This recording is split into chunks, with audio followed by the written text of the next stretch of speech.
Magandang araw po sa inyong lahat guys, shout out po sa lahat ng viewers po natin.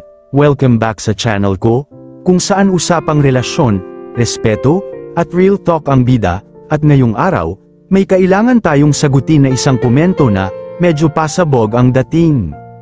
So may isang viewer na nag-comment, kawawa naman si James kung si Medeth ang makatuluyan, na sumang-ayon naman ang isa na mukhang Andres Desaya. Lahat na lang nang sabihin ni Medeth sinusunod. Well, interesting pag-usapan yan, pero tara, himayin natin. Unang-una, klaruhin muna natin, ang Andres Desaya ay luma ng term na ginagamit para sa mga lalaking halos wala ng sariling paninindigan sa loob ng relasyon, parang yes dear, na lang palagi. Pero ang tanong, ganun nga ba talaga si James, o baka naman marunong lang siyang rumespeto, makinig, at mag-adjust para sa taong mahal niya? Ang problema kasi minsan sa ibang commenters, masyadong malikot ang imahinasyon, isang eksena lang ang makita, may conclusion na agad.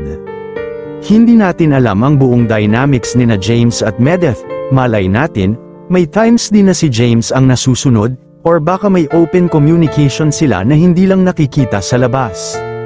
Mga ka-viewers, may malaking difference ang respect sa control. Kung si James ay pinipiling sundin si Medeth dahil naniniwala siya sa diskarte ng partner niya, that's teamwork, pero kung pinipilit siya at nawawala na siya sa sarili niya, ibang usapan na yan. Pero sa ngayon, wala naman tayong konkretong ebidensya na ganun nga ang nangyayari. Kaya sa commenter na nagsabing kawawa si James, siguro balanse lang, let's not be too quick to judge. Ang pag-a-adjust sa relasyon ay hindi kahinaan, sa totoo lang, minsan, yan ang tunay na maturity.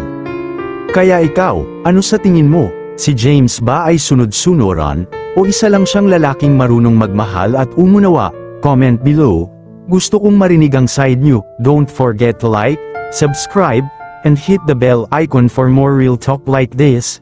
At tandaan, ang tunay na relasyon, hindi paramihan ng nasusunod, kundi lakasan ng tiwala at respeto. Hanggang sa muli, ka-viewers, maraming salamat at ingat kayong palagi.